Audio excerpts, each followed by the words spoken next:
Bienvenue à cette autre édition du Bulletin des régions, une émission produite grâce à la collaboration de 20 télévisions communautaires autonomes associées à Cogeco. Bonne émission.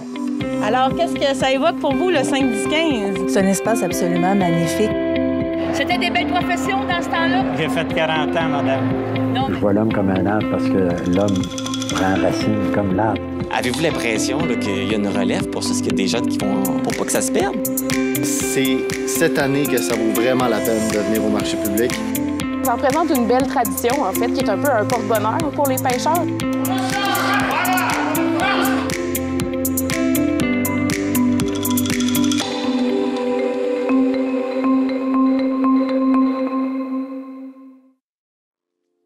Au sommaire pour vous cette semaine, en Haute-Côte-Nord, au nord de Forestville, Hydro-Québec n'attendra pas la confirmation de nouveaux barrages ou de parcs éoliens pour améliorer son réseau de transport d'énergie. Le ministre fédéral de l'Environnement, Stephen Guilbeault, donne jusqu'au 1er mai au gouvernement du Québec pour déposer sa stratégie de conservation des caribous. À Donnacona, le 213 est une maison de chambre avec animation communautaire pour les personnes à risque d'itinérance. À Thetford, la mobilisation des citoyens porte fruit. C'est la ferme Jerry, à Val-Brillant, qui a remporté le prix Hommage Gérald Lavoie, décerné lors de la Semaine de l'agriculture matapédienne. À Princeville, une soirée micro-ouverte où les femmes immigrantes témoignent de leur réalité. À Newport, la résidence d'artistes Le Germinal offre la quiétude aux artistes afin de leur permettre de se concentrer sur la création. À Vaudreuil-Dorion, les locaux de parrainage civique abritent la troupe de théâtre adaptée Les Pas pour rire. Mais pour commencer cette émission, on va se rendre à Forestville, où Joanie Godreau de la Télévision du Littoral nous apprend qu'Hydro-Québec n'attendra pas la confirmation de la construction de barrages ou de parcs éoliens pour augmenter considérablement la capacité de transport d'énergie de son réseau. Même s'il n'y a pas de projet confirmé pour une nouvelle source d'énergie renouvelable dans le secteur, comme l'assure la conseillère en relation avec le milieu chez Hydro-Québec, Andréane Jean, la société d'État doit prendre les devants. La première étape, mentionne la porte-parole, est de faire évoluer le réseau pour lui permettre d'éventuellement intégrer de nouveaux mégawatts. Aujourd'hui, c'est chose impossible pour le réseau électrique. Hydro-Québec prépare donc la phase 1 pour permettre au réseau d'être prêt à intégrer une nouvelle source d'énergie renouvelable. Même si des rumeurs circulent à l'effet qu'un projet éolien s'en vient au nord de Forestville, Andréane Jean l'affirme haut et fort. Il n'y a pas de projet, de partenariat ou de modèle confirmé, mais il y a un potentiel de vent connu dans le secteur de la Haute-Côte-Nord, dévoile-t-elle. Le projet, qui comprend 2 nouveaux postes électriques, soit un poste de transformation à 735-315 kV et un poste de sectionnement à 315 kV, ainsi que des lignes de raccordement au réseau existant, en est à ses balbutiements. Leur mise en service est prévue pour 2030 selon l'échéancier déterminé par Hydro-Québec. Le projet s'inscrit dans un contexte de croissance énergétique du Québec. Hydro-Québec a déjà plusieurs projets et appels d'offres en cours qui vont répondre à une partie de cette croissance énergétique-là pour les années 2027, 2028 et 2029.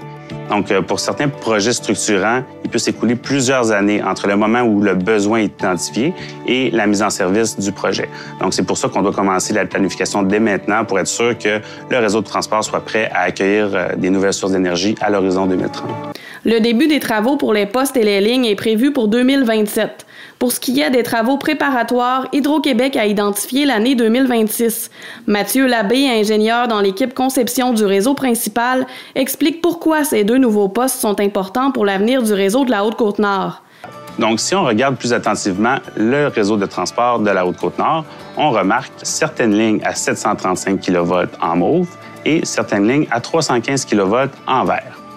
On voit aussi la localisation des centrales de Berzimis 1 et de Berzimis 2.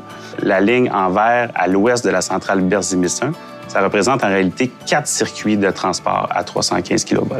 Il y a une zone de proximité entre le réseau à 735 kV et le réseau à 315 kV. Par contre, il n'y a pas de chemin électrique entre les 2 niveaux de tension. Donc, la production des centrales Berzimis 1 et Berzimis 2 est acheminée via le réseau 315 kV seulement vers le sud. Les lignes à 315 kV qui transportent la puissance des centrales Berzimis 1 et Berzimis 2 sont à pleine capacité actuellement. Donc, l'idée est de rajouter un poste de transformation à 735 et 315 kV qui permettra à l'énergie de transiter vers le réseau à 735 kV. Depuis le lancement du projet l'an dernier, les responsables sont allés à la rencontre des organismes du milieu, soit le secteur municipal et les utilisateurs du territoire, ZEC et pourvoirie, afin de présenter le projet. On écoute Hélène Perrault, chef de projet, divulguer les étapes à venir. On lance actuellement les premières consultations sur le projet avec les communautés d'accueil, puis on va amorcer les études techniques et environnementales qui nous conduiront à aller sur le terrain pour réaliser des inventaires et des relevés afin de bien connaître le territoire. Les communautés seront consultées à chacune des étapes, l'objectif étant de préciser au fil des mois les emplacements de postes et les tracés de lignes qui sont les plus prometteurs. Une fois l'avant-projet complété, nous devrons obtenir les autorisations gouvernementales pour procéder à la réalisation des travaux de construction. Donc, une fois les permis obtenus, on peut se mobiliser au terrain puis réaliser les travaux, ce qui s'échelonnerait dans ce cas-ci sur une période d'environ 3 ans. Les coûts du projet ne sont pas encore estimés par Hydro-Québec. En termes d'emploi, les chiffres ne sont pas fixés non plus, mais de belles opportunités seront créées pour les citoyens et entreprises de la région.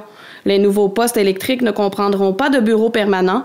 Des employés le visiteront régulièrement pour leur exploitation. Joanie Godreau, à Forestville.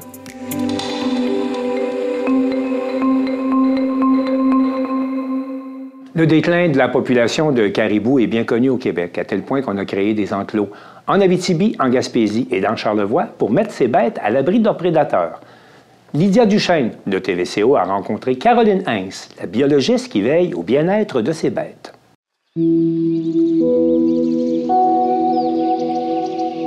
Le déclin de la population des caribous et montagnards est un fait bien connu depuis plusieurs années.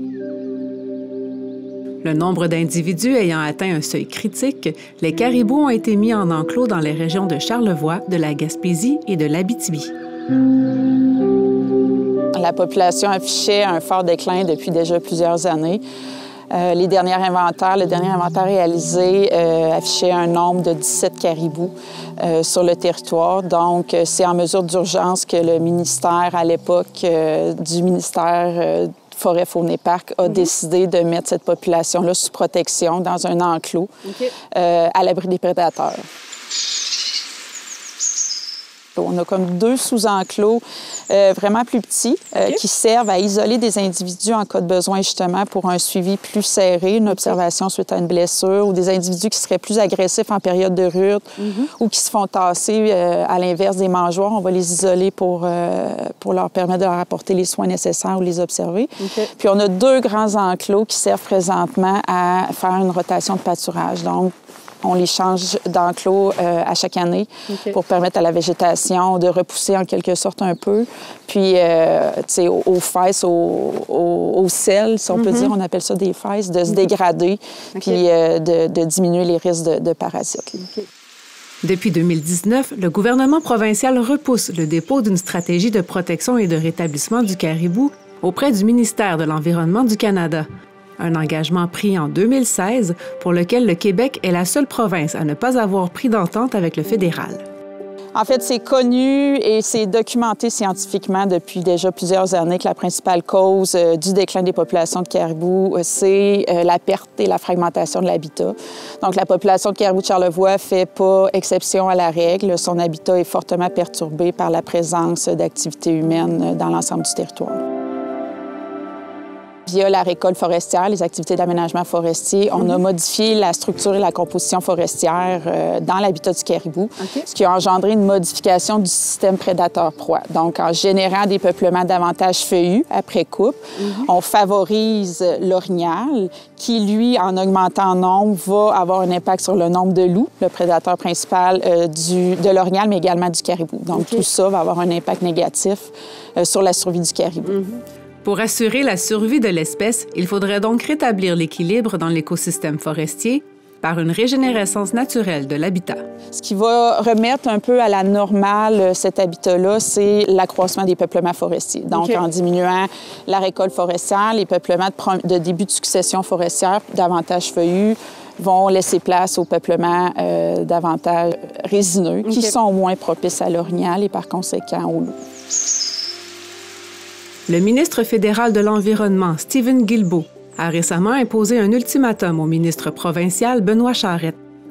Si une stratégie n'est pas déposée avant le 1er mai 2024, Le Canada imposera un décret de protection d'urgence qui interdira toute activité industrielle sur une partie du territoire de la province. Cela pourrait avoir des répercussions sur l'industrie forestière et le projet de parc éolien des Neiges prévu dans Charlevoix. En attendant, l'équipe de la biologiste Caroline Hintz veille au bien-être des bêtes.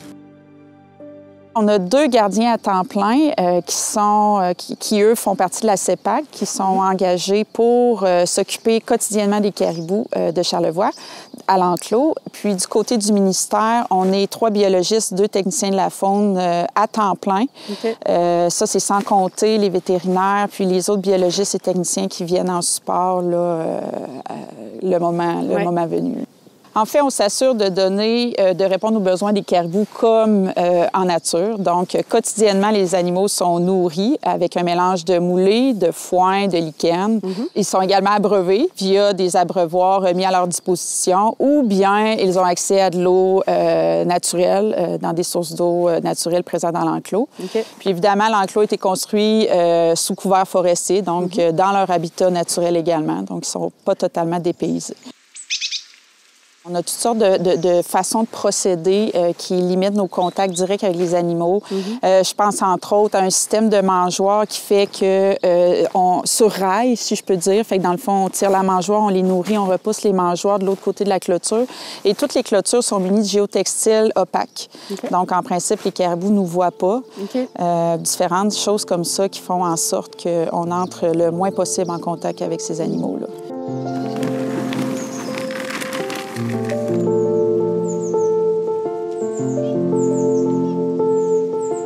Si du côté de la Gaspésie, la survie des faons est préoccupante, la population de Charlevoix, quant à elle, semble sur une bonne voie. Elle se porte très bien. On est agréablement surpris des résultats. C'est 16 individus qui ont été mis en enclos en 2022. Okay. De ces 16-là, il y avait 12 adultes. On a eu 5 naissances cette année-là. L'année passée, c'est 12 naissances qu'on a eues. Donc, on est rendu à 30 individus là, en excluant 1 ou 2 mortalités de causes naturelles standard. Okay. Donc, c'est 30 individus qu'on a présentement. On a presque doublé la population en 2 ans.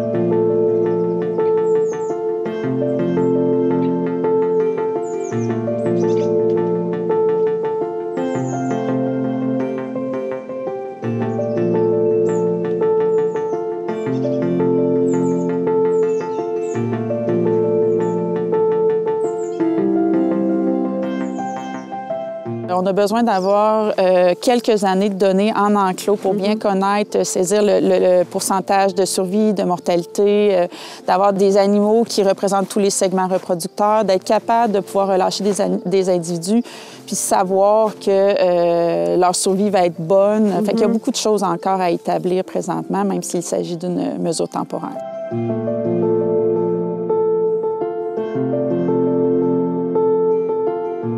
La collecte de données sur l'état de santé des animaux et leurs habitudes de vie se fait essentiellement de façon visuelle.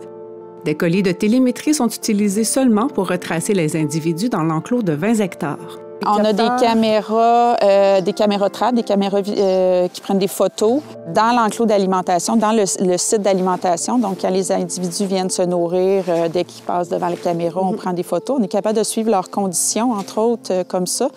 Puis, on a des caches aussi, des miradors qui nous permettent de les observer en direct et de détecter rapidement s'il y a une blessure ou un état inconfortable d'un des caribous. Puis, à ce moment-là, on va pouvoir lui apporter les soins nécessaires, soit par notre équipe, quand c'est des soins de base, soit en collaboration avec des vétérinaires de la région qui nous donnent un bon coup de main là-dessus. Le caribou forestier, aussi appelé caribou boréal, devra sans doute rester en enclos jusqu'à ce que la population soit saine et que son habitat naturel soit régénéré et protégé. Idéalement, on va relâcher des individus qui ont déjà été en nature, donc qui connaissent l'habitat en nature également. Fort probable qu'on va viser à les remettre dans un habitat de prédilection pour eux, leur habitat d'hiver qu'on connaît très bien dans le parc des Grands Jardins, qui a une bonne source de nourriture de lichen terrestre, entre autres.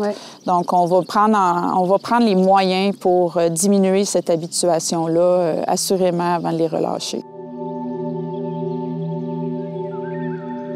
Une population de 100 individus qui se maintient dans le temps, qui a un bon taux de recrutement, c'est-à-dire le nombre de jeunes par année est environ de 15 % et ces choses-là, ces paramètres-là, si ça se maintient dans le temps, on a une population saine.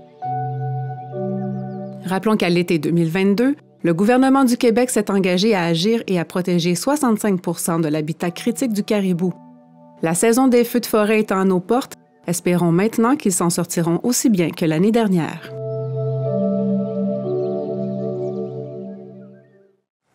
À Donnacona, l'organisme Le 213 offre non seulement un abri aux personnes en situation d'itinérance, mais également un soutien de différents intervenants du milieu. Un reportage de Charles Laviolette de CJSR. Pour répondre aux enjeux de logement dans Port-Neuf, un nouvel organisme offrant des logements sociaux a ouvert ses portes au 213 rue Notre-Dame à Donnacona. Le 213 a reçu sa première locataire en 2022 et affiche aujourd'hui complet puisque les 14 chambres sont occupées. Les locataires âgés de 18 ans et plus bénéficient sur place du soutien d'intervenants et peuvent participer aux activités communautaires qui se tiennent sur place. L'ouverture de la nouvelle maison d'hébergement a été annoncée en 2018. Malgré cette initiative du milieu, on constate depuis quelques années une baisse de l'accès au logement et une hausse de l'itinérance au Québec et dans Port-Neuf, et le 213 répond à cet enjeu. Nous avons rencontré Annie Cyr, coordonnatrice de l'établissement, qui a annoncé une prochaine inauguration officielle du 213. Le 213, c'est une maison de chambre avec animation communautaire pour les personnes qui sont à risque d'itinérance. Il y a 14 chambres au 213. Le bâtiment contient 14 chambres complètes, c'est-à-dire la chambre meublée ainsi qu'une salle de bain complète, bain-douche. Les gens qui habitent au 213, ils habitent sur 2 étages, en fait, qui contiennent 7 chambres chacune, avec chacun une cuisine aussi, où au quotidien, ils peuvent se cuisiner leur repas. Au rez-de-chaussée du 213, il y a une très grande cuisine où se tiennent des cuisines collectives. Il y a aussi une grande salle multifonctionnelle où il y a plusieurs organismes de la région et de la région de Québec qui viennent y tenir leurs activités. Comme là, aujourd'hui, on est mercredi, c'est la soupe du voisinage qui est préparée par le plateau de travail de l'Arc-en-Ciel. Ils font de la nourriture chaque mercredi au 213. Puis elle est envoyée à la Saint-Vincent-de-Paul, ici à Donnacona, pour être distribuée dans les distributions alimentaires du mercredi et du vendredi. Le comité de gestion du 213 est composé de Clés en main, l'Arc-en-Ciel, le CIUS et l'OMHGP, qui est propriétaire du bâtiment. Pour accéder au 213, les critères de sélection, faut être réputé vivre dans Port-Neuf depuis 2 ans. Il faut avoir un suivi déjà avec un organisme référent. Puis, il faut être actif. Il faut avoir un projet de vie sur lequel on travaille activement. Il faut aussi être âgé de 18 ans et plus. En 2014, il y avait un projet ici qui s'appelait l'Autre quartier, qui a fermé ses portes. Puis assez rapidement, les gens, les organismes concernés là, par les habitations se sont rendus compte qu'on se retrouvait avec un trou de service. Et très rapidement, là, ils se sont mis sur le développement du 213 là, pour pallier justement au manque de logements sociaux qu'il pouvait y avoir pour les personnes seules, les personnes adultes de 18 à 50 ans ou qui n'avaient pas de ressources là, destinées à eux. Là. Le 213, c'est dans la lignée des programmes Accès Logis. Puis on reçoit un financement aussi VCS, un financement du CIUS vers un chez-soi, qu'on appelle dans le jargon, on l'appelle le VCS. C'est ce qui finance plusieurs ressources là, en hébergement ou en itinérance. Depuis les dernières années, dans Port-Neuf, je pense qu'on note un besoin grandissant en hébergement, en logements sociaux. Le 213 répond à un besoin visiblement là, important parce qu'on est plein depuis plusieurs mois déjà et je vois que ça ne diminuera pas. On est à l'affût des besoins qui sont en augmentation dans Port-Neuf au niveau de l'itinérance. Il y a présentement un portrait qui est en train de se faire face à ça. Il y a des différentes actions aussi qui sont en train de se mettre en place là, pour qu'on garde notre monde aussi dans la région. Partir à Québec, là, dans un centre ou dans un hébergement d'urgence à Québec, Les gens de la région sont moins familiers à ça, fait qu'on essaie de les garder, ultimement, là, de les garder dans la région puis de s'en occuper chez eux.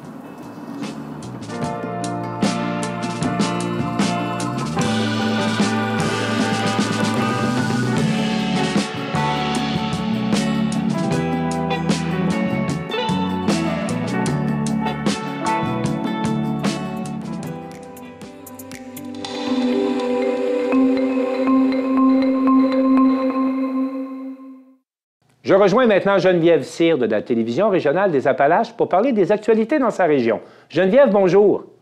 Bonjour. Geneviève, parlons tout d'abord de la finale de Cégep en spectacle qui s'est déroulée chez vous. Oui, en fait, ça a eu lieu, dans le fond, le 23 mars dernier. Oui. Donc, c'était dans le cadre là, de la 45e édition là, de Cégep en spectacle.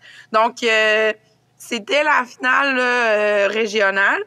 Puis, au terme de cette soirée, là, qui a été bien sûr chargée en émotions là, pour tous les jeunes qui ont participé, oui. C'est la musicienne Kate Clayson du Cégep Garneau et le musicien Joe Landry qui ont été, dans le fond, nominés, là, qui vont poursuivre là, pour le 27 avril prochain à Rimouski, là, qui est la prochaine étape, là, dans le fond, l'étape ultime là, de ce prestigieux concours pour les jeunes, là, qui est entre autres organisé là, par le RIASC, là, mais avec aussi la collaboration de Québecor et de Desjardins. Puis, ce qui est bien, je trouve... Oui, on vous écoute. Qu'est-ce qui est bien? Ce qui est bien, c'est que chacun des jeunes qui participaient là, ont pu mettre la main là, sur une bourse. Donc, c'est quand même là, une belle reconnaissance là, pour tous ceux qui ont participé à ce concours-là. Vous parliez justement d'une finale dite nationale là, qui va se dérouler plus tard dans l'année, mais vous également, de votre côté, vous allez accueillir la finale pan-québécoise de secondaire en spectacle, qui est comme les jeunes un peu plus jeunes là, qui participent à ce genre de spectacle. Oui, effectivement. Là, dans le fond, c'est une organisation qui est présentée là, par Nous TV. Okay. Ça va se tenir du 30 mai au 2 juin prochain.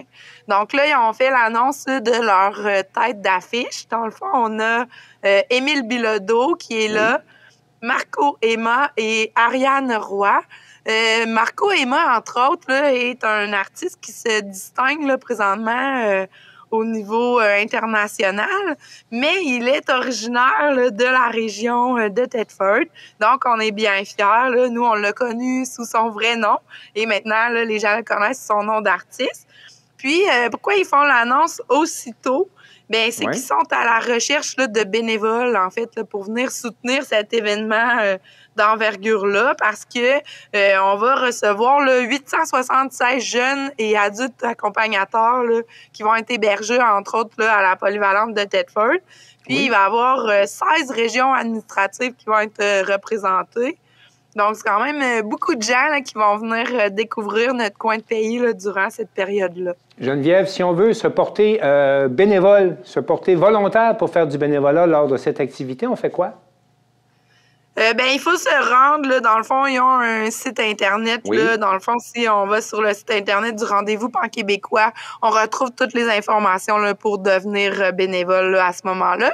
Sauf que nous, on est souvent une municipalité là, qui se mobilise beaucoup. Donc, par exemple, quand on avait organisé la dernière finale des Jeux du Québec, on a dû refuser des bénévoles parce qu'on avait eu trop de noms là, de gens qui étaient prêts à... C'est rare, ça. Effectivement. Puis, ce que je trouve bien dans ces deux rendez-vous-là, c'est que ça permet d'un peu redorer l'image de notre région. Donc, on a souvent été vu comme une région minière, mais à cause de toutes les implications des dirigeants, bien, on peut maintenant se qualifier là, de région culturelle. Là. Et avec ce qui s'en vient au cégep de Thetford, vous allez pouvoir également vous qualifier de région très sportive, je pense. Effectivement, dans le fond, c'est qu'il y a un nouveau complexe sportif qui va être construit, là, dans le fond, à même le cégep de Thetford. Ce qui est bien, c'est que, en fait, on avait 2 fois eu des refus quand il avait fait des demandes là, de subventions pour la construction. Donc, on en est à notre 3e essai, là, et cette fois, ça va fonctionner. C'est quand même un projet d'envergure, là. Dans le fond, il va y avoir dans ce complexe sportif intérieur-là une surface de gazon synthétique, où on va pouvoir pratiquer des activités comme le football, le soccer, l'ultimate frisbee, le baseball, le golf, la marche. Mais on va également retrouver là, une palestre pour la gymnastique, le cheerleading et les arts du cirque, ainsi qu'une salle de musculation, une surface de décaquer et bien sûr là, les vestiaires et douches et aires de service nécessaires. Fait que c'est vraiment un très, très gros projet. Est-ce qu'on sait à combien est évaluée la construction de ce centre sportif?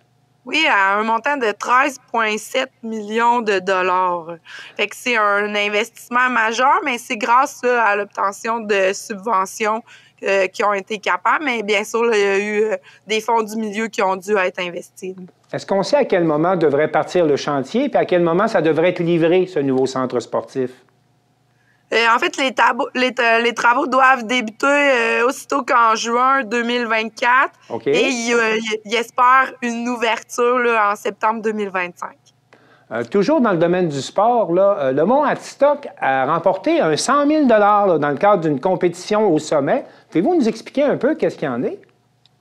Oui, bien, dans le fond, c'est au sommet avec Mackenzie, dans le fond, qui est un concours pan-canadien qui est organisé, dans le fond, où les gens doivent soumettre un projet et on doit aller voter, dans le fond, pour notre mont favori.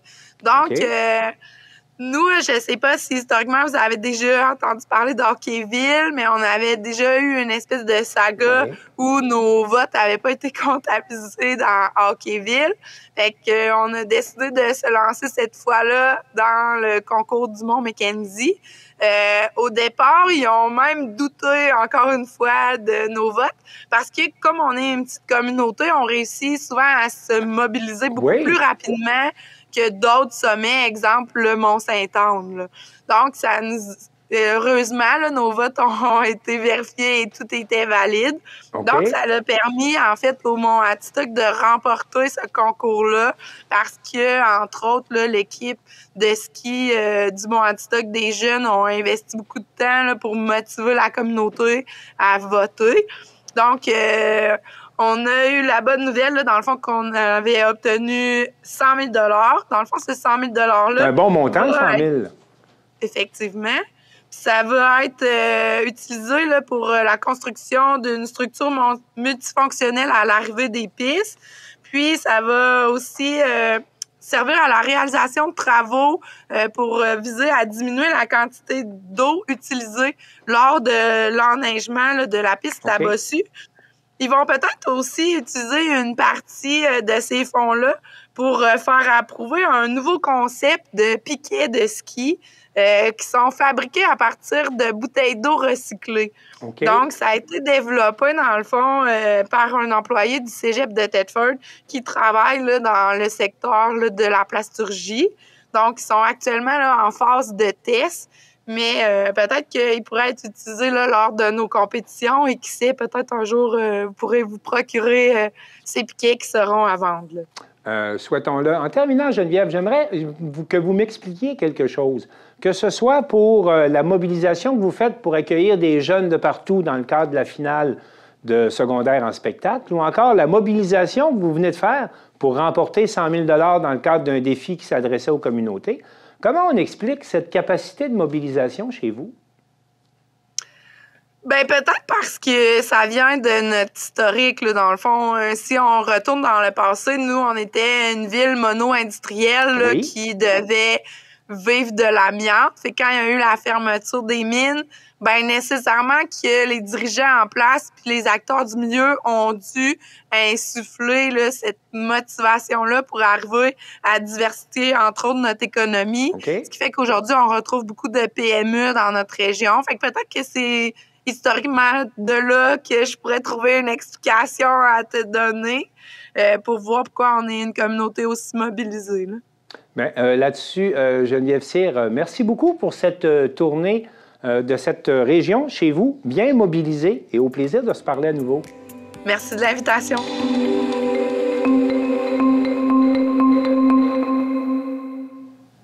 Marc Baudouin de la télévision de la Matapédia rencontre Audrey Hamel qui a remporté récemment le prix Gérald de Lavoie décerné dans le cadre de la Semaine matapédienne de l'agriculture.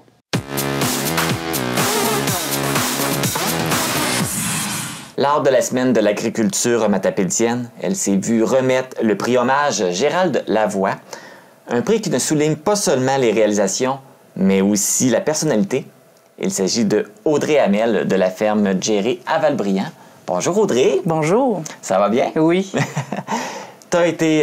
On t'a choisi pour te remettre le prix hommage Gérald Lavoie.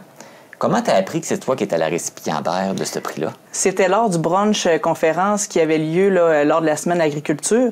Dans le fond, je m'y attendais pas du tout. C'est divulgué lors de cette journée-là. J'étais vraiment très surprise. On dirait que quand on est dedans, on s'en rend pas compte de ce qu'on fait peut-être des fois. Puis là, d'avoir cette reconnaissance-là, ça fait du bien. Ça fait vraiment du bien. Fait que t'avais aucun indice que ça pouvait être toi? Non, c'est ça, aucun indice. Ils nous ont pas appelés pour nous préparer mentalement fait que là, ça a été, à recevoir ça. Ça a été la surprise totale. Ça a été la surprise totale. Bon, fait que sur ce point-là, ça a marché. Ils t'ont surpris. Oui. Comme je mentionnais, c'est pas un prix qui est donné juste en fonction des réalisations, mais aussi au niveau de ta personnalité, ta capacité d'écoute, ta capacité d'entraide. Donc, c'est quand même important. C'est un beau prix, là. Oui, c'est vraiment touchant. Comment tu te sens de recevoir un prix comme celui-là? Sur le coup, j'étais comme sans mots. J'avais de la misère à énoncer comment que je le vivais parce que c'était non seulement un prix pour dire hey, merci, tout ça. Le fait que c'était le prix Gérald Lavoie, parce que Gérald, ça a été quelqu'un d'important pour moi. Puis que ce soit, cette reconnaissance-là, ça m'a vraiment, c'est venu vraiment me chercher, ça m'a touché, là. C'est un beau prix, je comprends. C'est vraiment... à toutes les formes qui sont données. As-tu toujours été dans l'agriculture? C'est-tu quelque chose que tu as toujours voulu faire? Oui, moi, mon père avait une ferme là, quand j'étais jeune. Puis j'ai étudié en agriculture. J'ai fait mon cours au cégep de Matane en agriculture. Puis j'ai rencontré mon conjoint là, par la suite. Puis lui aussi, il avait déjà une entreprise avec ses parents. Donc, on a pris le relève là, en 2010 de l'entreprise à Valbriand. C'est une passion. Oui. En plus d'aimer ça, tu le transmets aux autres.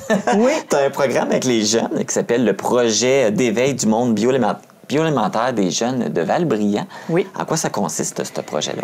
Ça a commencé parce que quand ma fille elle a rentré à l'école en maternelle, la professeure nous avait demandé s'il pouvait venir nous visiter à la ferme. Puis, sur le coup, j'étais vraiment contente parce que je suis quelqu'un qui verbalise quand même bien les choses. Donc, ils sont venus, on a préparé une visite de ferme avec les maternelles de Valbriand. Puis par la suite, les gens ils ont dit « Hey, on aimerait ça nous autres aussi ». Puis ça a comme fait boule de neige. Les gens, ça les intéressait.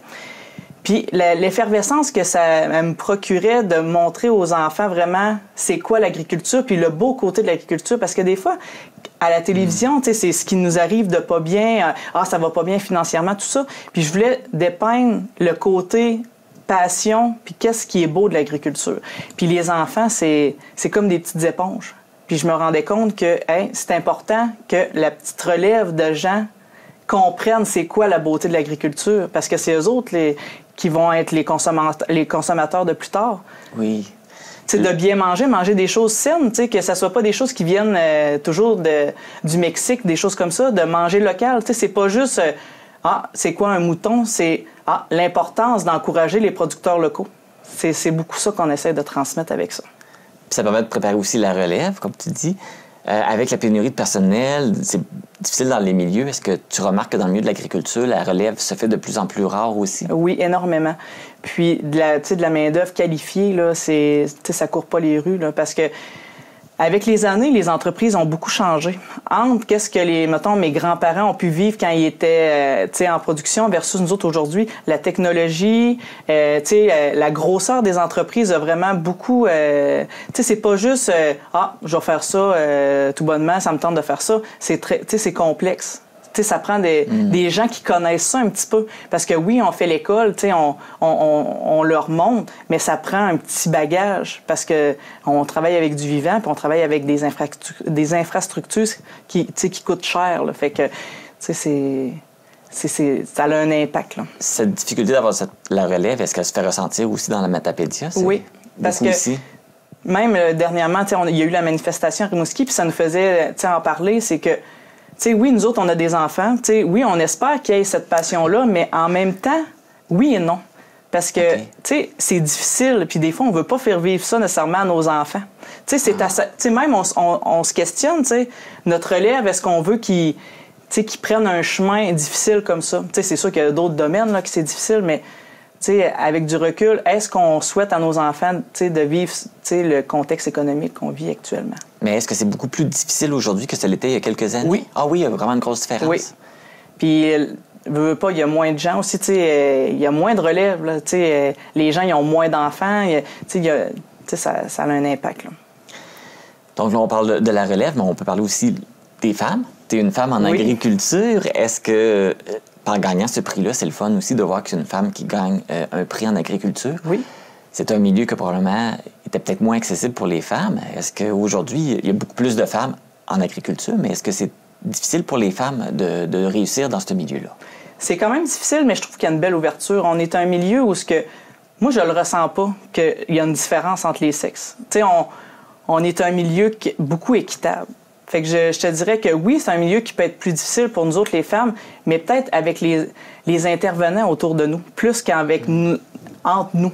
Tu sais, entre producteurs, là, il y a une belle solidarité puis il y a une belle équité entre les hommes et les femmes, moi, je trouve. Mais peut-être avec les intervenants, tu sais, mettons, des vendeurs, des choses comme ça, c'est là qu'on a un défi, nous autres, les femmes. Tu sais, mettons, un vendeur de machinerie, il va avoir tendance à plus parler à notre conjoint, parler à notre père, des choses comme ça, plus qu'à nous. Puis ça, c'est quelque chose qu'il faut qu'il change. Bien, c'est une bonne voie. Oui. Je pense que c'est en bonne voie. Les femmes commencent à être de plus en plus présentes dans les milieux qui l'étaient moins aujourd'hui. Fait que, il y a du travail qui s'est fait, il y a encore du travail à faire, donc, comme pour la relève aussi. Donc, est-ce que tu gardes un espoir favorable pour l'avenir en agriculture? Oui, je trouve que les femmes, ils travaillent beaucoup en équipe avec leurs conjoints ou leurs frères, des choses comme ça.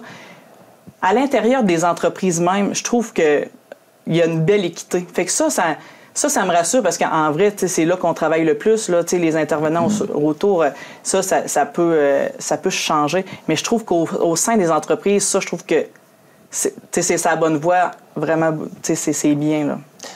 Revenons à ton prix. Oui. Est-ce qu'il t'a été remis lors d'une soirée particulière? Le prix, c'était lors du brunch conférence. Okay. Où dans la semaine de l'agriculture, ils font toujours un brunch. Okay. Puis ça permet de se revoir aussi, parce que dans le milieu agricole, oui, on a des activités, mais pour parler de ce qui nous... Là, c'est vraiment un événement pour ça, là, échanger. Fait que c'est là qu'ils t'ont remis ton prix. OK, t'as appris que t'avais le prix puis te l'ont remis en même temps. Oui, c'est ça. Tout en même temps. Ils sont dit tant qu'à la surprendre. Oui, tant qu'à la surprendre, c'était tout en même temps. Bien, Audrey Hamel, merci beaucoup d'avoir accepté notre invitation. Ça fait plaisir. Puis, encore une fois, félicitations. C'est un beau prix. On est bien content que tu l'aies reçu. Puis tout le travail que tu fais, autant pour toi que pour la relève, préparer les jeunes que tu fais à l'école. Oui, merci beaucoup.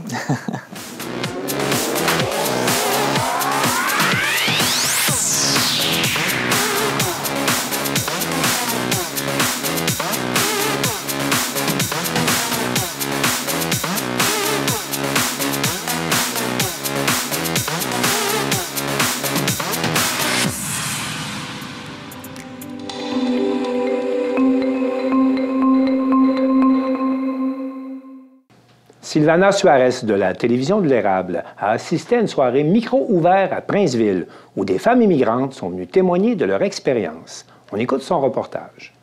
Mariela, est-ce que vous pouvez nous expliquer un peu la pièce de théâtre que vous venez de faire et pourquoi est-ce que vous avez interprété une femme comme ça?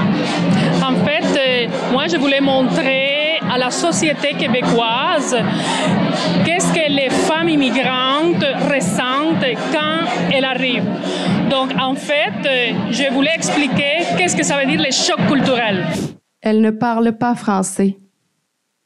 Même si elle veut s'inscrire à la francisation, elle a d'abord besoin d'une garderie pour son bébé. Ce n'est pas évident pour elle de se faire comprendre. À la pharmacie, à la banque, à l'épicerie, elle n'est pas capable. C'est quoi un choc culturel? Ça peut durer des années, ça peut durer des mois.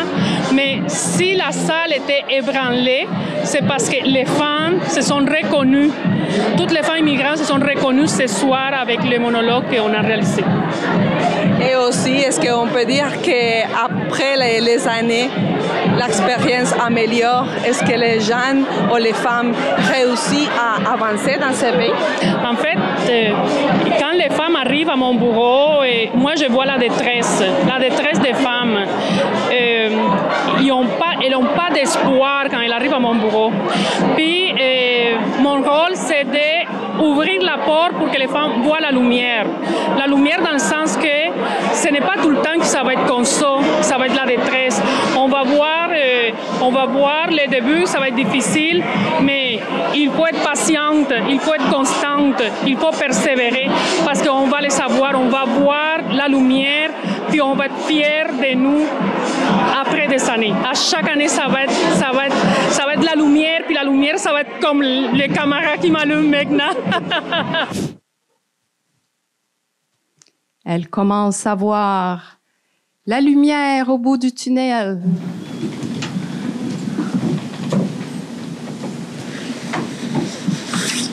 Mariela, et comment est-ce que vous vous êtes inspirée pour faire le personnage?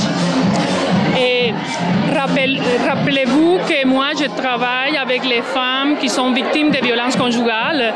Puis, je pourrais vous avouer quelque chose. Quand je suis arrivée ici, je vivais des frustrations par rapport à mes études, par rapport à mon diplôme, par rapport à la reconnaissance des études. Elle marche vers l'avant, en croyant que tout est possible, et fière de sa profession. Mais ce qu'elle ne savait pas, c'est qu'elle ne peut pas l'exercer. Pas encore. Donc, en fait, ce soir, j'ai fait ce que j'ai vécu. Donc, c'était ça ma vie au début. Puis je suis sûre que toi, tu te reconnais, puis plusieurs femmes se sont reconnues. Parce que je me suis inspirée de moi-même, de ma propre réalité, de mon propre choc culturel. J'adore ma profession d'enseignante, mais j'adore par-dessus tout l'implication que je fais dans mon école, c'est-à-dire j'accompagne donc des expériences humanitaires. Depuis 2008, tout d'abord avec le Guatemala, le rôle des enfants. Nos nouveaux arrivants ont un énorme défi de la langue, s'adapter à une nouvelle culture. Alors, avec Découvre ton monde, on tente de créer des liens non seulement entre les diverses cultures, mais également avec nos élèves de souche québécoise. Et donc, on fait appel à, par exemple, Top Secret. Alors, Top Secret est un groupe d'élèves de la polyvalente, 4e, 5e secondaire, reçoivent une formation dans le but d'apprendre à faire une écoute active, puis être capable également d'approcher, d'intervenir parfois pour un jeune qui souffre de solitude. Il y a le groupement également Jeunesse sans frontières qui, eux, vivent des expériences à l'étranger, Guatemala, Pérou, et comme ils ont un contact déjà, une expérience à l'étranger, quand ils reviennent, ils ont soif de s'investir, de continuer à connaître d'autres cultures. Et donc, on fait appel à ces groupements particulièrement pour intervenir avec nos nouveaux arrivants. On fait des activités très simples. On va aller faire du patin, on va aller faire le ski de fond, connaître l'hiver, faire connaître l'hiver, aller jouer au quai, une randonnée en forêt. Mais ce sont des activités qui permettent aux jeunes de se mêler, de se connaître. Madame, et pourquoi c'est important la femme dans ce parcours, dans l'expérience? Pourquoi c'est important qu'une femme s'implique dans ce type d'expérience? Bon, alors moi-même en tant que femme, je vois les jeunes filles, nos jeunes filles qui, malheureusement, j'ai l'impression que parfois elles ne connaissent pas toujours leurs droits. Le droit de dire non. Et Et donc, faire en sorte que nos jeunes filles puissent s'affirmer, que les jeunes femmes nouvelles arrivantes découvrent toutes les possibilités qu'elles ont ici, dans le pays d'accueil, terre d'accueil. Et ça, c'est vraiment un pas essentiel de l'adaptation à la culture.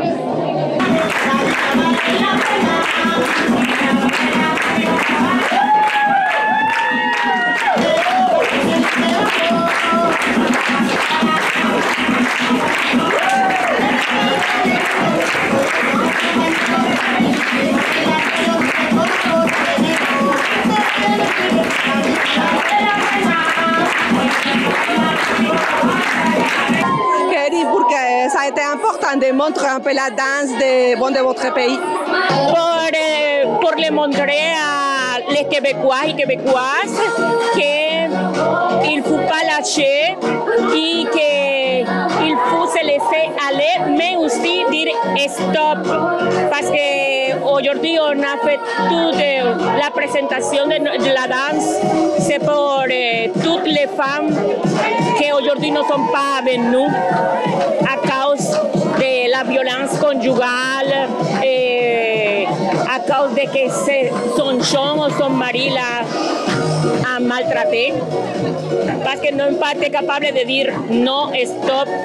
Alors, c'est juste, tu te laisses aller, tu es capable, go, on fonce.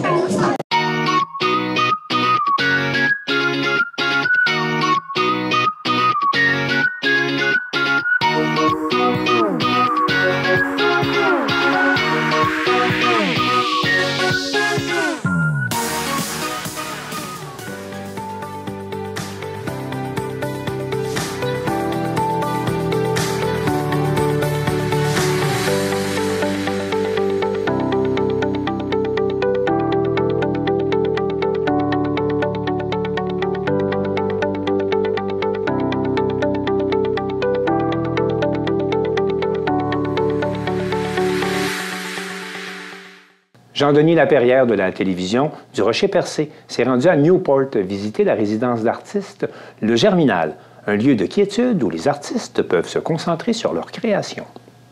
Une résidence pour artistes a ouvert ses portes il y a 1 an à Newport et déjà plusieurs artistes y ont séjourné et il y en a beaucoup d'autres qui seront présents cette année. On tient aussi des événements de toutes sortes. Nous allons à la rencontre de Sean Grenier, propriétaire du Germinal. Sean Grenier, merci beaucoup de m'accueillir ici au Germinal à Newport. Donc, qu'est-ce que c'est le Germinal? Merci d'être venu. Le Germinal, c'est une résidence d'artistes. C'est quoi une résidence d'artistes? En fait, c'est un endroit où des artistes d'ici ou d'ailleurs peuvent séjourner pendant quelques jours, quelques semaines, même quelques mois, pour vraiment se concentrer sur la création. Donc, à quoi ça peut ressembler, se concentrer sur la création? Mais ça peut faire de la recherche, ça peut être de s'intégrer dans la communauté puis essayer de voir comment que cette communauté-là peut influencer la création ou de juste tout simplement créer. Fait qu'on a des artistes qui viennent de l'extérieur, on a des artistes qui sont venus de Montréal, de la ville, on a des artistes qui sont venus des États-Unis, puis là, on a des artistes qui viennent même de la MRC Rocher-Percé. Parce que ça fait pas longtemps, pareil, que vous avez ouvert en tout cas, la maison, là. Ouais. Ça fait combien de temps?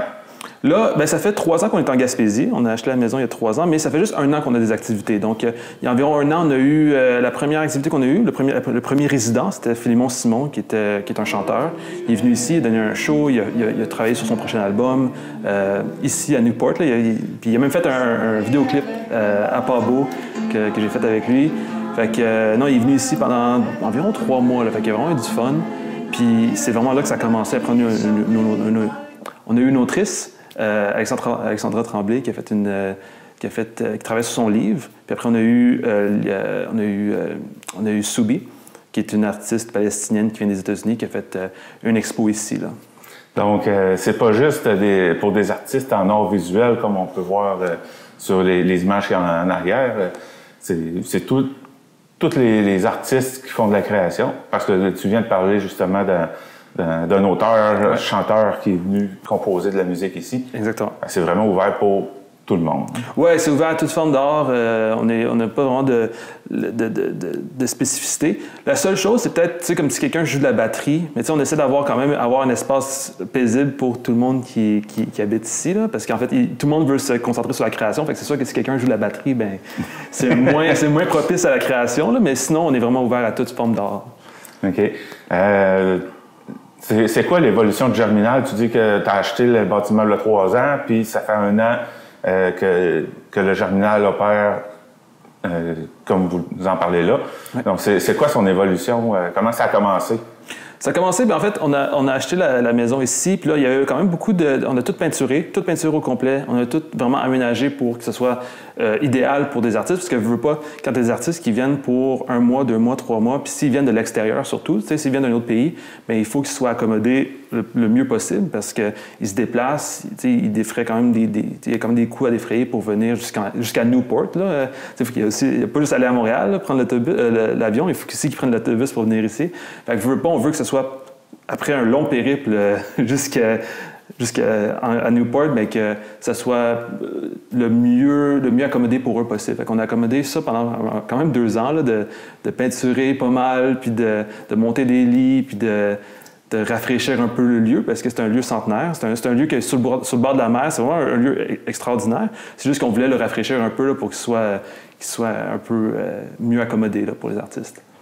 Mais ça a quand même été long pour pouvoir monter votre projet. Oui, bien, c'est un gros lieu, hein? C'est un gros lieu. Il y a 6 chambres au total au 2e étage. Au 1er étage, il y a la galerie, comme vous pouvez voir ici. Il y a un petit espace à l'entrée qui est un espace d'accueil, puis un espace qui peut aussi être un espace galerie également. Il y a la cuisine qui est utilisée par les artistes qui sont en haut. Il y avait pas mal de choses là, à travailler. Au total, il y a 5 salles de bain dans la maison. Fait qu'il y a beaucoup de choses à rafraîchir. Il y avait beaucoup de choses à rafraîchir, mais là, on est correct, là. De créer un lieu comme celui-là, l'idée a parti de où? Bon, l'idée a parti de où? C'est une bonne question. Moi, dans la vie, je suis un YouTuber, je fais des vidéos sur l'histoire de l'art. Fait que c'est comme ça que je fais mon revenu, c'est comme ça que je gagne ma vie. Puis ce qui s'est passé, c'est que quand on fait des trucs en ligne, surtout, c'est qu'on a besoin comme d'une façon de le rendre tangible, de le rendre physique. Puis la façon de le rendre tangible, de le rendre physique, pour moi, de mettre en lumière des artistes, en mettre en lumière le travail des artistes, c'est en faisant une résidence d'artistes. Moi, mes grands-parents viennent d'ici. Moi, je ne viens pas d'ici. Moi, je suis né à Montréal, mais mes grands-parents viennent de Chandler puis de Port-Daniel. Fait que je suis venu où mes grands-parents habitent. Mon père habite ici aussi. Fait que, en venant ici, je me suis dit, c'est l'endroit idéal pour faire une résidence d'artiste. Il y avait cette maison-là ici qui était disponible, fait sur le bord de la mer, avec le cachet patrimonial incroyable. Donc, on a décidé de venir ici. C'est quoi que... Tu dis que ça permet aux artistes de venir créer tout ça.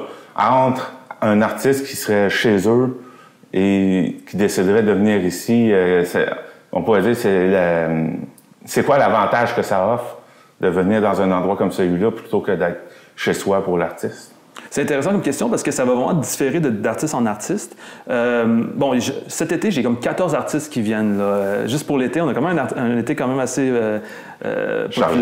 Très chargé, oui. Mais c'est le fun. Mais il y a certains artistes qui, eux autres, ils disent « Moi, je veux la tranquillité. Moi, je m'en viens sur le bord de la mer, en Gaspésie, je vais m'isoler pour la tranquillité. » Il y en a d'autres qui disent « C'est pas nécessairement la tranquillité que je cherche. Moi, c'est juste de sortir de mon quotidien. » Surtout quand ils habitent en ville. Il y a beaucoup d'artistes qui habitent en ville. Puis ils sont là, puis ils disent « Il y a du bruit. Je suis tout le temps dans mes affaires. Puis c'est difficile de sortir de ma tête quand je suis dans mes affaires. » Ils disent en sortant, en allant dans une place qui est vraiment faite pour la création, mais ça peut m'aider. Puis finalement, il y a du monde, comme il y a un artiste qui m'a contacté juste cette semaine, justement, qui me disait « Moi, je veux avoir un contact avec les gens locaux, essayer de voir qu'est-ce qu'ils peuvent m'apporter, moi, à ma création. » Fait que ça veut dire quoi, être gaspésien? La réalité gaspésienne est extrêmement différente de celle de la ville. Je pense que les gens de la ville le savent, puis je pense qu'on le sait en étant gaspésien. Fait que l'idée, c'est de dire est-ce qu'il y a des façons à travers lesquelles les artistes peuvent s'inspirer du vécu puis de la culture gaspésienne? Qu'est-ce qu'on retrouve d'autre ici? Fait qu'il y a la résidence d'artistes, dont j'ai parlé, mais il y a aussi des ateliers pour les artistes locaux. Je dis local parce que c'est 2 femmes. Il y a Karine Leblanc de Grande-Rivière, puis il y a Luba qui vient de Pabot Mills. Donc, ces 2 artistes-là louent 2 ateliers dans le lieu. Fait que c'est le fun parce qu'en fait, quand il va y avoir des résidences, quand il y en a, en fait, les artistes locaux peuvent interagir, puis aussi parler avec les artistes qui habitent ici. Fait que ça crée déjà des connexions entre artistes de la Gaspésie, puis entre artistes souvent de l'extérieur. Est-ce qu'ils sont permanents ici? Les deux artistes avec les ateliers, oui, ils ont tous les deux les ateliers depuis l'été passé. Là. Fait que tant qu'ils ont besoin de ces ateliers-là, eux autres sont ici, là, sont ici pour rester. Donc ça a été vos premiers locataires? Oui, en quelque sorte, oui. En fait, Philémon est arrivé un peu en même temps. Là. Fait que c'est vraiment comme tout a commencé à arriver en même temps l'été passé. C'est là que ça a commencé à travers Philémon. Mais les autres sont ici plus de façon permanente. Là. Fait que là, il y a les autres qui sont là, puis après, il y a les artistes qui font une rotation, là, puis ça crée en fait beaucoup de liens, puis je sais pas, là, d'échanges.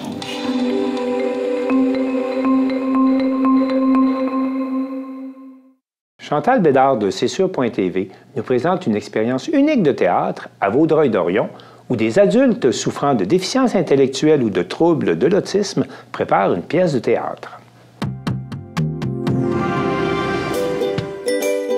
C'est dans les locaux de l'organisme du parrainage civique à Vaudreuil-Dorion que la troupe de théâtre adaptée Les Pas pour rire forme des étoiles pas comme les autres. Je suis avec la metteur en scène de la troupe de théâtre Les Pas pour rire, une pièce là, qui est assez spéciale. Comment elle s'appelle? Donc, ça s'appelle Disparition à l'Hôtel Versailles. Disparition. Et qu'est-ce qu'elle a de spécial, cette pièce-là, par rapport à d'autres? Bien, cette pièce-là, ce qu'elle a de spécial, c'est qu'elle a été créée à partir d'idées de chacun des comédiens qui fait partie de la troupe, donc du parrainage civique. Donc, chacun des personnages qui est pas une création originale, mais a été inspiré de soit des personnages de la télé qu'on voit au quotidien, mais c'est chacun des comédiens qui ont choisi leur rôle. Donc, après ça, ça a été ensemble de créer une histoire qui permettait de réunir tous ces personnages-là. Donc, c'est très unique. C'est très unique. Et aussi, les personnages, les acteurs sont assez uniques dans la pièce. Ah oui, effectivement. Donc, c'est tous des adultes qui ont une déficience intellectuelle ou un trouble du spectre de l'autisme ou d'autres troubles aussi accompagnant ça. Puis, ils ont décidé de faire du théâtre adapté. Donc là, nous, on offre du cours de théâtre adapté justement au parrainage civique. Puis c'est ça. Là, on présente le fameux spectacle. Ça va faire 2 ans qu'on pratique là, ensemble. Là. Action! Le théâtre. Pourquoi que t'aimes ça, le théâtre? Parce que j'aime ça. Moi, j'aime ça faire rire les gens. Moi, j'adore le public. C'est ça que j'aime. Oui. Mais moi, dans le fond, mon but, c'est de faire du théâtre aussi. Moi, j'aime ça aller ailleurs. Puis j'apprends beaucoup ici. Ça m'aide pas mal aussi. Puis t'es pas gêné, toi? Non, pas gêné. Pas du tout? Non. Non, c'est correct. Fait que les autres, ils vont faire comme toi, là. Ils vont être à l'aise et tout ça. Oui. Il y en a qui ont le trac. Comment vous le ressentez? Ben, c'est parce que moi, j'aime ça apprendre les émotions, le parc, tout ça. C'est drôle parce que tout le monde, quand on va sur le scène, le monde nous regarde. Puis là, ton rôle cette année, c'est quoi? T'as-tu un personnage? Saint-Rangel. Bienvenue au souper. On va faire semblant qu'on fait les choses. Le bœuf au bourguignon. Oui. L'événement aussi, une levée de fonds pour l'organisme du parrainage civique. Parlez-moi un peu de l'organisme en tant que tel, sa mission. Oui, donc nous, on est un organisme communautaire qui offre des services à des enfants et des adultes qui vivent avec une déficience intellectuelle, trouble du spectre de l'autisme, avec ou sans déficience physique. Donc, on est là en maintien des acquis, l'inclusion sociale, grosso modo, là, c'est ça. L'apprentissage de la pièce. N'importe quelle personne, qu'elle soit handicapée ou pas, apprendre par cœur des mots, des phrases, son rôle. C'est effectivement pas évident. Puis j'ai le goût de vous dire qu'on rajoute un défi avec notre clientèle parce qu'ils ont leur texte à se rappeler. Mais on dirait qu'ils veulent aussi se rappeler de l'ensemble de la pièce. Donc, des fois, ils se mélangent entre ce qu'eux ont à dire puis ce que les autres doivent dire ou doivent faire. Apprendre par cœur, c'est vraiment à force de répéter. Puis c'est très, très constant. Ça se suit aussi. Puis ils ont été énormément impliqués. Ils ont choisi leur personnage. Ils ont choisi leur nom de personnage. C'est ce que Bianca valorise énormément. Donc, sont impliqués. C'est pas quelque chose qui ont été imposés. Donc, pour eux, c'est une partie de plaisir à apprendre tout ça. Là. Et la pièce va avoir lieu à quel endroit? Donc, c'est la salle Paul-Émile Meloche à la Cité des Jeunes. Le spectacle aura lieu le samedi 13 avril 2024.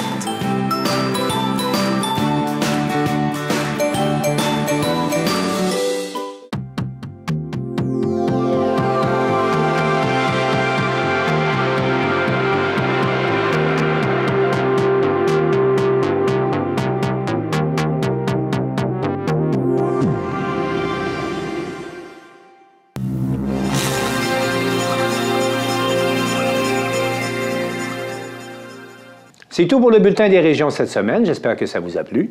Je remercie toutes les stations de télévision participantes et je vous dis à la prochaine.